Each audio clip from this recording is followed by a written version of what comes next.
Hey, what's going on, everybody? Today is March 11th, and you are listening and watching the Daily AI Show live. And today we're going to be talking about the latest AI video advancements. We're going to, before we do, let's jump in. I always want to make sure we mention who is here. We almost have the whole crew. We'll see if Carl jumps in, but we have Junmi, Robert, Andy, Aaron is back, Beth, and we'll see if we get Carl. We'll see if we get a full deck, all 7 here today. Welcome back, Aaron. Not to say welcome back, but we just had our daylight savings time for anybody who's watching this live, and that really does make a difference. Aaron, why don't you remind people where you are in the world and so why that's a big deal to you right now?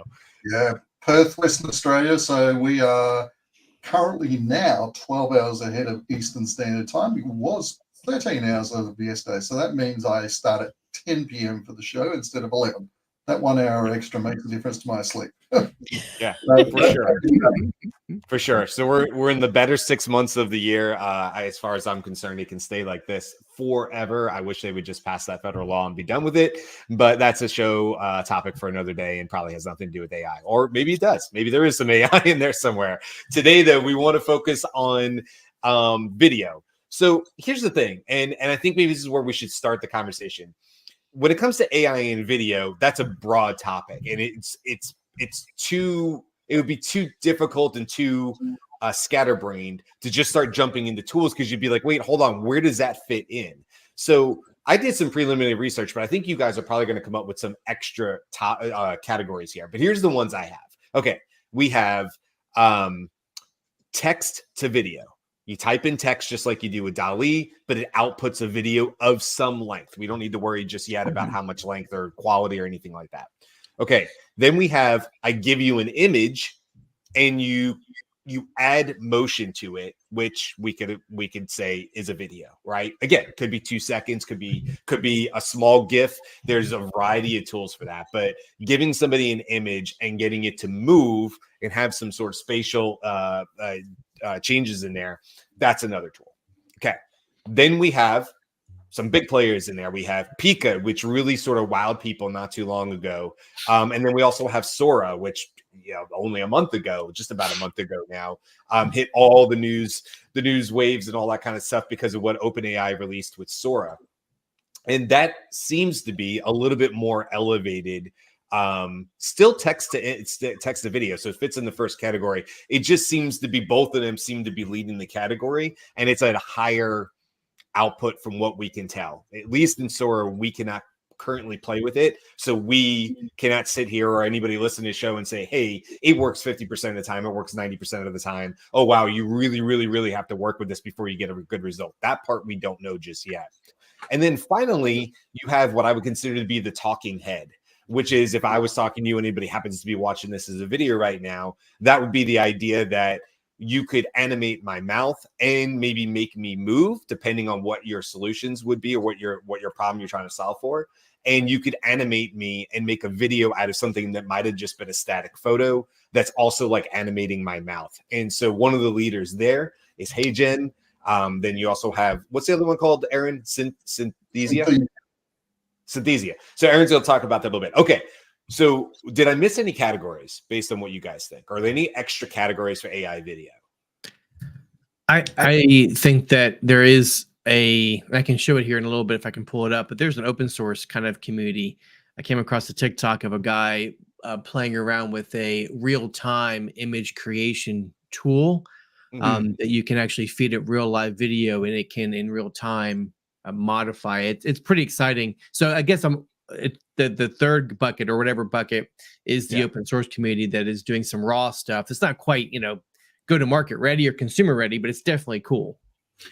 And I would say maybe as a subcategory out there is video repainting, which is essentially video to video AI layer there, where you're adjusting the video you have with some new element or things like that. If you do TikTok, you'll see a lot of their dance videos then overlaid with some sort of art style, laid over that. Right. And I'm going to say one other subcategory. which is relevant for people who are making videos and wanting to expand them to broader audiences, is video dubbing, right? So the ability to take the same exact video and Aaron is going to talk a little bit about this with HeyGen, but there are a couple other players where the video is exactly the same. It's just the mouth that is modified with the language, so that the mouth looks like it's speaking the new language. Yeah, actually, one other thing also Robert is referring probably to. more useful for like social media marketing, for example, or if you produce long content video, there's tools that can allow you to take a single video and chop it up into small chunks. And Yeah, that's another good category. yeah, that's great for your social media type stuff like your TikToks and Instagram Reels, where you can take a half an hour video and make 5 or 10 or 20 little 1 minute videos out of it. So that's a really cool technology as well. It's certainly, if it works, and it's not 100%, but if it works, it saves a huge amount of time. Go ahead, Andy. Yeah. So what Robert was talking about is related to how fast the AI can actually render video. And so historically, going all the way back several months, what you could get out of a text to video service was maybe after a processing time of a minute, you could get 3 seconds of video or 4 seconds of video. And even Sora, as impressive as it is, probably takes quite a bit of time to generate the video, as complex and photorealistic as it is. So you get longer form videos, they still take a long time to process. But what we really want to get, whether it's for the talking heads model or it's for text to video where you get something close to real time, it has to process faster in order to be relevant to presenting a talking head that's also powered by text coming from a generative GPT, right? So these are both generative models. One is generating images, one is generating text in response to queries, but then you're going to have a video presentation rather than just typing words out on the screen for you via Chat GPT. And so getting to the high-speed process is what Robert was referring to, as somebody set up a rig that's generating images and changing them in real time, literally in real time, at some number of frames per second. I forget what it was, Robert, but I saw 16. that. Wow.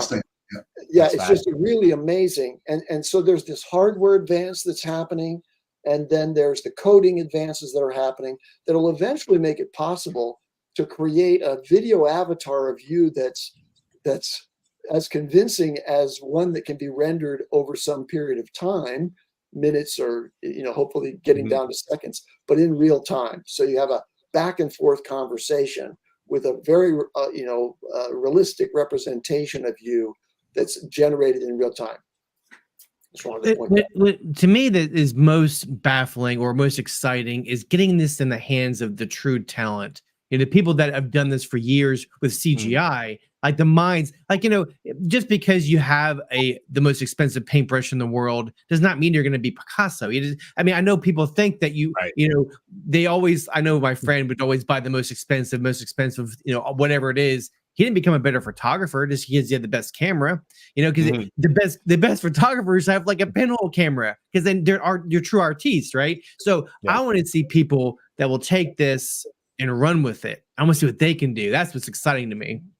Okay, I think want to mention a good point. friend of mine who goes all the way back to Disney animation long ago, and this is exactly the kind of creative people who, given the right AI tools, are going to do some amazing things with them.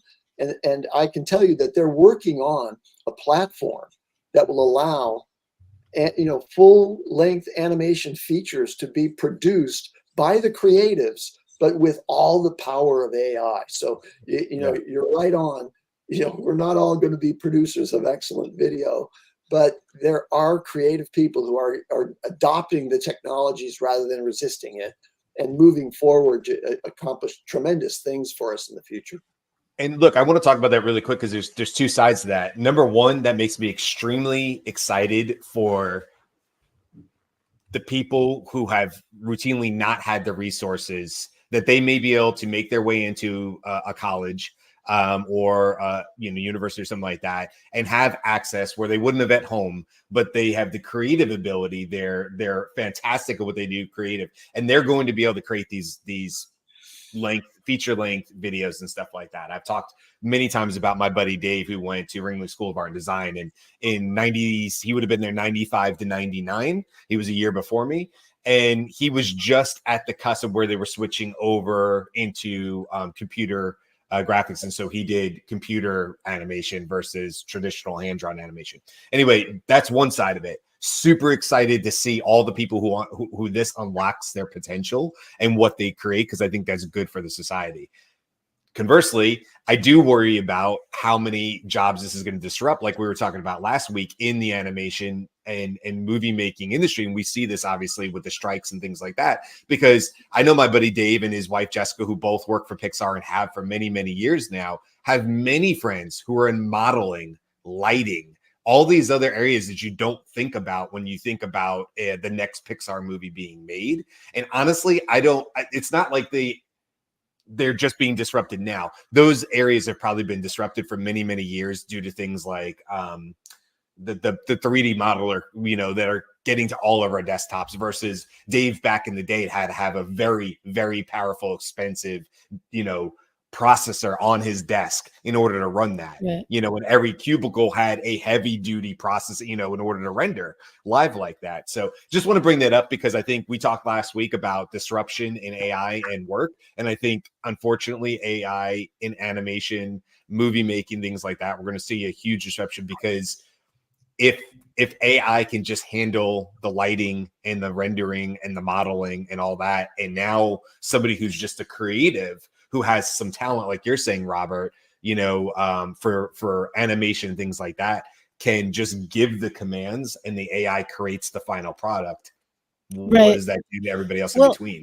And the command can just be put me in a different scenario. There's an app called Skyglass that does that, and essentially what it does, it seems to like remove your background, put you in the background that you asked for, and then changes the light that reflects off you based on what's happening in the background, right? So like that stuff is happening now. Yeah, for sure. Okay, so we've sort of taken the first part of the show here, and we've sort of hopefully helped everybody understand. Here are the different areas that we see AI and video coming together. And I thought we had like 3 or 4. I think it sounds like we have 5, 6, maybe even 7 different categories here. So I don't know. We can't go deep into any one particularly, because there's some cool ones out there. But is there any one particular tool, like a Kyber, or I have Leah Pix, and some other ones that are out there that you guys feel like are best in class for simply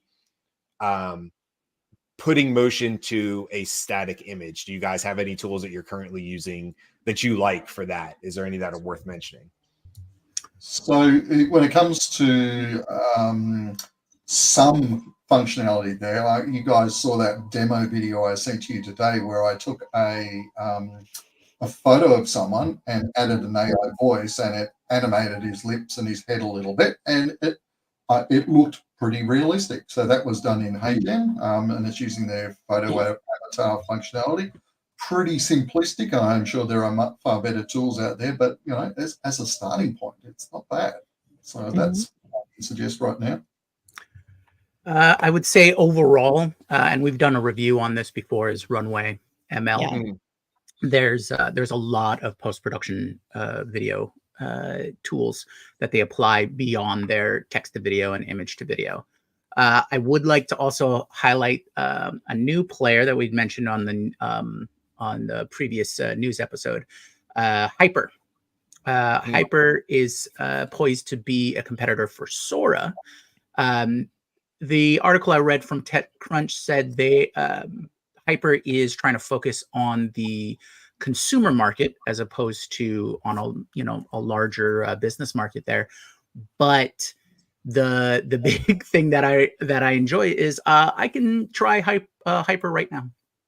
Yeah. Sora still isn't publicly released, so there's points for that. And what I've seen so far is they cover a lot of different art styles, a lot of different examples on showing you how to convert something such as a sketch that you did in, Illustrator or Photoshop, and convert that into video and things like that. So Can you I give see the a lot of website on potential that, there. Jimmy? Because I did a quick search while you were talking because I wasn't aware of it. I think I missed that show, and I'm seeing like hyper.ai, but hyperAI.ai. Which one is it? HAIPER.ai. Yeah. HAI. Yeah. See, I was doing that. Nowhere Yeah. near what you thought. Yeah. No. It's not hyper, it's hyper. Like, there it is. Okay. It's HAI. Japanese. I want to Yeah. comment on, just I a want to just a comment on quick motion, from photo to motion brush, or adding motion, actually creating video out of a still photo. Technically, what's required to do that normally is that you have to basically identify in the flat 2D image the relative sort of field of view, within the field of view, what the depth of field is for each of the objects in the photo. And so there's a kind of AI that can do that. It'll take the photo, it'll then basically create a rudimentary 3D model out of the objects that are in the photo and layer them correctly in order to know which portions of the image need to be re-rendered in effect as a 3D object and move as you move the camera position or as you move the objects in the image. They have to maintain some correspondence in physical space. So there's a lot going on in the conversion of a 2D image into a 3D model in order to accomplish those. But recently I've seen a demonstration of something that's doing that without doing this intermediate step of rendering a 3D model out of the image first. It just says, and I think this is what Sora does, and this is what Hyper is doing. They're using AI, and just AI has been trained without knowing how to do a 3D model. It knows how to just do something that's representative of what the likely output should be. And this is part of that whole mystical process that AI and deep learning networks are capable of doing. They do some things that we can't explain. And so I think that's the major advances that you're seeing as OpenAI approaches artificial general intelligence. Something like Sora emerges, an emergent property out of these deep learning networks, and Hyper is accomplishing something similar. And I know we talk all about like we like to geek out on this stuff. There's a lot of business use cases for this kind of stuff as well as they come across. But I think there's also some like really cool, probably haven't thought about them yet, reasons in like either emergency management or just government or things like this, where I think there's probably some really cool use cases. I don't know. I can't think of off the top of my head.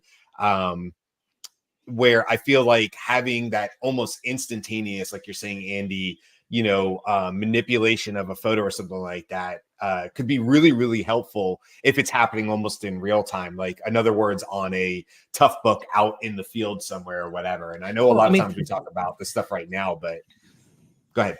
No, I said, think about city planning. Think about the ability to have engineers looking at a building and trying to decide where and what and how they want to do architectural renderings. I mean, that'd be a little bit scary because you're getting a little bit too into the details, but just like generic planning your bedroom and stuff, just like, I want to pot over here, I want to plan over here, or the furniture things, that's all going to already there. I used to work for a furniture company and we used to have 3D rendering, but it took hours to get it all right. I think those are great. I think it's good to kind of go into the delve into the corporate or the business application. But as you know, this is all about the Netflix game. This is going to be Netflix is going to do. This is going to be done to Netflix, but Netflix did the Blockbuster, right? So, and somebody said the great quote. The future of entertainment will no longer be streamed; it'll be generated. And I thought that was so insightful because you're gonna have a box on your thing that you buy on your by their TV that you buy it, and it generates content for you. And instead of streaming it through your Wi-Fi, or I don't know, that sounds sci-fi-ish, but what do y'all think? No, it's totally going to happen, but we have a great idea for it. So I really think Netflix call us because we have talked about this before. People are community. We're like a pack. We're pack animals. Humans are. So Brian came up with a great idea. Like we it was have a me? contest. I think. Oh so. yeah, that's right. Yeah. We have a I was like, contest oh, I did. on Monday. On Monday, I forgot. people vote, and by Friday, the movie is made, and now we all watch it. Oh, together, that's right, yeah. Right? Like you That's have right. a play here. That's on Netflix. record. Don't Yeah. get blockbuster Netflix. That's the most important thing. By the way, I Um, just want to quick before we move on to something else. Robert said the word delve, which now is making me question whether this whole time Robert's been an AI. Are you an generated AI? video? Did he And we dive didn't in? know it because he said the key word as far as I'm concerned. He said delve, and now I really I'm second guessing whether my upper right square here, as I'm looking at the screen, is AI generated video. You will never Amazing know. that they I've been got your posting. beard. I've been posting about 100 to 300 posts a day on LinkedIn. I'm just really that prolific. In case you didn't know. Well, speaking of AI, as Brian just said, the rendering of the movement of the beard is Yes. is Perfect. very impressive. It moves right. It's just enough delayed, when you move your yes, it's just that's high-end AI right there. Okay. Most people probably cannot see this, so this isn't very helpful for most people. But go check out the video so you can see Robert's both long beard and tall hair. It's a lot going vertically, so you can go check that out. As opposed to mine and Andy's lack of going in editing. We're the opposite of Robert when it comes to that. I'm trying here though. I'm going to get this little thing down here to go. Oh, there you go. Yeah. You can keep growing it. Yeah. You're, listen, you're right. You got the retirement age. You got to get that, like the soul patch. You just got to let it keep going, and just work it out, Andy. Okay. I want to leave some time here because we've got about, 10 minutes or so. Let's talk about, I don't know, maybe some tools that fall into some of these categories. Like I said, we probably don't have time to deep dive into all of these. Jimmy, I would love for you to give us your opinion as it goes right now. I know Too Short, which makes me laugh, but TooShort.ai, great name, as well as a few others that I know we've been using internally to chop up video, because that's something like a lot of businesses I think could get value out of it. I know I don't know, would you say, guys, we've struggled a bit? We've had to really sort of work and find out. And Jimmy, you've done most of the work here, the legwork to find a solution that works for us, because we have a 30-minute show 5 days a week. We are producing a lot of content, repurposing that onto streaming platforms, or rather onto like TikToks and things like that, is difficult for a lot of reasons. So Jimmy, do you have any recommendations for people in that area? So we're talking about the category of repurposing video, or specifically repurposing long form video. Now that can be done manually and has been in the past, but AI and these tools have been built to help along with that process, trying to save time. So there's been quite a few that we've tested and we've come across. There's been ones like repurpose.io. There's been Munch, Opus, and various others. Now, the ones that we kind of decided on that gave us the best results for the price has been Opus, and then for a very specific use case, Repurpose. So essentially what all of these different tools do is they'll analyze, you upload your video or your link, and they'll analyze the video and they'll apply their algorithm to recognize what's being said, what could be considered, applicable, what's a trend, what kind of eye-catching or sound-catching, ear-catching quote or anything like that, and chunk up your long form video. Like Brian said, we got an average about a 35 minute video each day, and so that needs to be chunked up. If you were going to do it manually, it would take you some time to run through everything, identify what the key chunk is there, and then repurpose that for social media. So if you take a tool like Opus, it'll apply all of that processing to your long form video, and then show you what it thinks its your best score or your virality score is for your social media video. And then you go through that, and theoretically you could simply just say share and it goes to your linked account. Now the reality is you still have to go into each one, watch each one, find out that, oh, it should be a second more here or a second less here, and then cut out some extra words that doesn't seem quite right, and just do more It's almost like you're describing a human in the loop, almost. Almost, yeah, almost.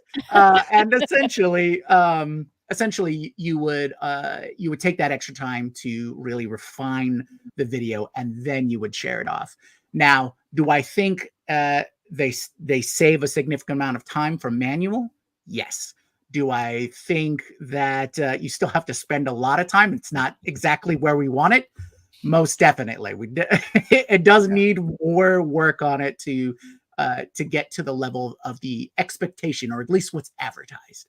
So, what would you say, Jimmy? Because you answered the question I was just going to follow up with, which is just ballpark.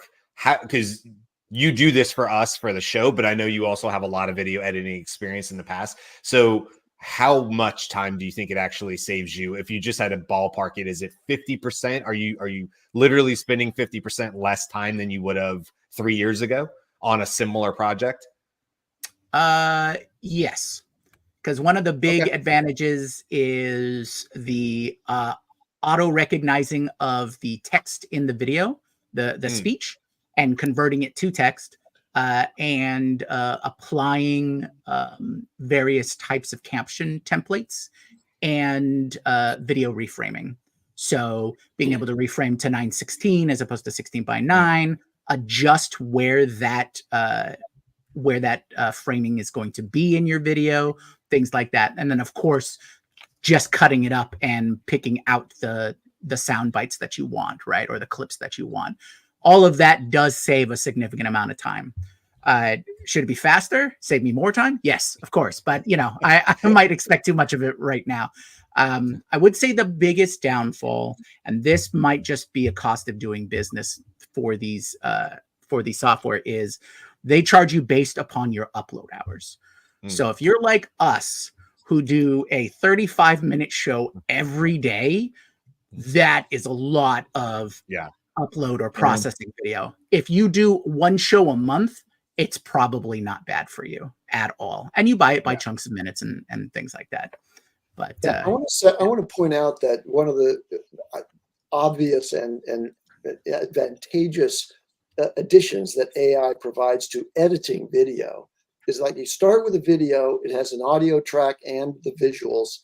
And when you're an editor, you're trying to figure out, okay, well, I want to take this clip here and I want to, take this part out. And what the AI tools like Descript do is they first do a transcript into text, give you that text, and then you just edit the text. If it says, for example, there's an automatic tool in there that'll where it sees in the transcript or any of these other things, you can just click one button and say, take out all those ums. Mm-hmm. Or you can take your cursor and delete a certain phrase. And what the video editor then does is it actually smoothly blends whatever the excision was, like from the cut point to the back insertion point. It smoothly generates the video transition so that it's smooth and doesn't look like a really hacked cut.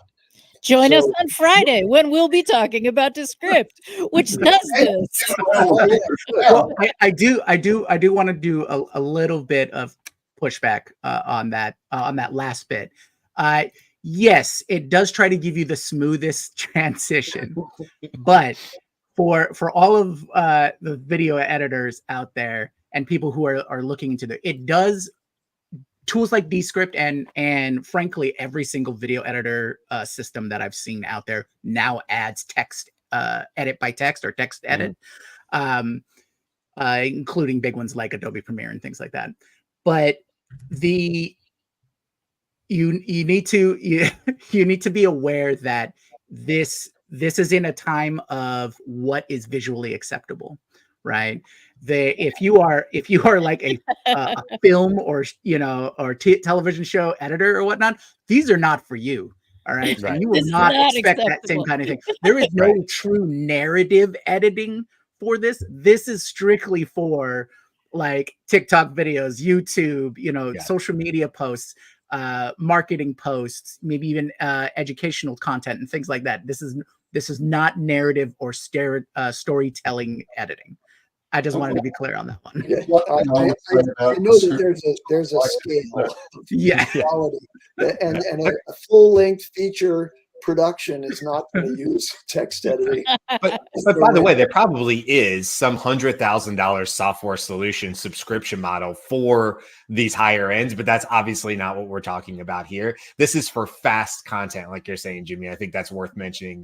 Which, by the way, every single modern business needs this. This is important to be able to turn this stuff around fast. Our whole model of our show is more about being fast than being perfect, to the pain of Junmi sometimes, who does really, really good work. But we really do prioritize fast and turning around content than we do making a perfect edit, because there's always one more paintbrush. There's always one more little touch up. There's always, and that stuff can be, I've been there. It's maddening and it can take forever and ever. So we've always sort of prioritized, but prided ourselves in being more like a morning talk show that you would find in our old school radio, where it's just like we're just having conversations turning, because the alternative is to highly edit all of this, and that seems mind-numbing and extremely expensive to do.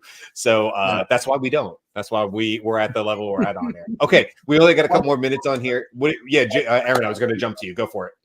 Yeah, one thing I'll say about that, and Descript and tools similar to it, what it does is it makes basic video editing something anybody can do. So you can no longer say, now I'm not talking about editing, as Jimmy said, a film or a TV show, but if you've got face to camera and talking, anybody can do basic editing using those kind of tools now. So that, I think, is a powerful, like it's my primary video editor now, as far as that goes. So other than that, it was making me think earlier when Robert said about, you're not going to be able to better with a camera. I was thinking you could give me Tiger Woods golf clubs and golf balls, and I would be exactly the same golfer I am today, which is to say, not a golfer. So the tool will only get you so far, despite the fact that they want to sell you on the better stuff. So these are great tools for, like you were saying, Aaron, for like anybody who can jump in and feel like, hey, you know what? I'd like to be able to do this a little faster, and I've never really had the confidence to try before. Oh, AI now is making things a little bit easier for those of us that maybe don't have the inherent talent or aren't just natural artists or whatever the case is. It's certainly helping with that kind of stuff. Do we want to talk at all about, I mean, it's up to you guys what you can do, but like, do we want to touch on, hey, Jen, I know Aaron, you said you had maybe a little stats on that or something. Yeah, I can try and power through it in 1 or 2 minutes if you like. Yeah, so, please. Awesome. And then we'll wrap it up. So for those of you who don't know, HeyGen is, to me, is the big revolution when it comes to video. What it does is allows you to record a 2-minute training video of you standing in front of camera, and then it clones you so that you no longer ever have to get on a camera again and do video live to camera if you don't want. And that's ideal for people who either A, don't know how to edit, B, don't have time, C, probably the big one for me is camera shyness, or people who just hate being on camera. And if I had $1 for everyone who said I don't like being on camera, I would be a very rich man. So HeyGen is a fantastic tool for that. It's very cost effective. Starts at $29 a month US. And you can start with 3 clones to get started. I call them AI clones. They call them AI avatars. It really doesn't matter. The beauty of it is you can either, if you clone your voice, you can just put a written script in, a text script, and it will do AI text to voice, and you've got your voiceover and your person's mouth moving and looking natural. Or what I do is I record my voiceovers with my own voice, because AI voice conversions doesn't really handle non-American accents that well at the moment. And then the major competitor to that is a company called Synthesia, which is actually the first company with this technology I found. I think they came out before HeyGen did. Probably the similar capabilities. The big differences are, pricing wise is somewhat similar. There's a couple of big differences. Synthesia only gives you 1 webcam level video clone for your account for a year. And if you want more, you got to pay them, or you've got to go to their enterprise account, which is well over $100 a month. Also, I don't know if you notice here, it's only 720p resolution. I think HeyGen's entry-level one is the same. There's no voice cloning in Synthesia unless you are willing to sign up for the enterprise account, whereas HeyGen will give you a basic voice clone service to start with, or you can pay for a better one if you want. And it takes 5 to 10 business days to create an avatar or a clone in Synthesia. So it has some cool things, like it's good for doing script editing with Teams and that kind of stuff. If I was just getting started and wanted to do face-to-camera stuff, like marketing videos or training and education videos, I still think HeyGen is much better your bang for buck. And that's what I would recommend. But hey, look, the day Synthesia becomes a better product, I'll switch. No worries. Yeah. So, No loyalty, right? Yeah, I agree. I think my opinion is HeyGen is the best right now. I just want the best product, really. So they each have their weaknesses, they each have their strengths. But overall, I still would say to people, look, if you want to do that kind of stuff, go to HeyGen. You'd be better off with it at this point. All right, we'll wrap it up there. Thanks to everybody on all the insights on this. Hopefully this is helpful to our audience. I know it can get confusing real quick with all these new tools coming out all the time. You go, I don't even know what you could do with AI with video. So hopefully this show helps you out. Tomorrow we're going to be talking about tourism in the age of AI. Talking about how AI is really starting to play a major factor there in terms of planning out your whole trip to somewhere, and then going past that, going into agents, and what is that going to look like? Not a real like a tourist agent, but like literally agents and AI, and how that will help people not only plan their trips, but also help them pay for it and all those kind of things. And what does that do to things like the cruise directory? And what does that do to things like Google Maps and how we use that and how that interacts? So that'll all be tomorrow. Wednesday we'll talk about the news. Thursday we're going to be talking about how AI solves the blank page problem, which is a really interesting topic. And Friday, we will have our Descript review. So we'll do our honest review. We do this every other Friday where we take a tool. What's What? that? Andy's already done Descript, so we might as well put something new on Friday. No, definitely come back to the show on Friday. I'm happy to talk about Descript, though. No, I'm looking forward to. We're all going to be playing around with it on our own this week, and we'll give our honest review as we always have. We've done this with several tools now, and tools that we initially did, like Perplexity, where honestly I say this all the time, I came into the show kind of on the fence. Now Perplexity is one of my absolute favorite tools, and it was because of Andy and other people on the show who were like, you really should look at it, and I did, and now I can't stop using it. So these are just as helpful for us as they are anybody else. Okay, that's it. We'll see you guys tomorrow. Come back and hang out with us all week. Until then, bye. I remember doing.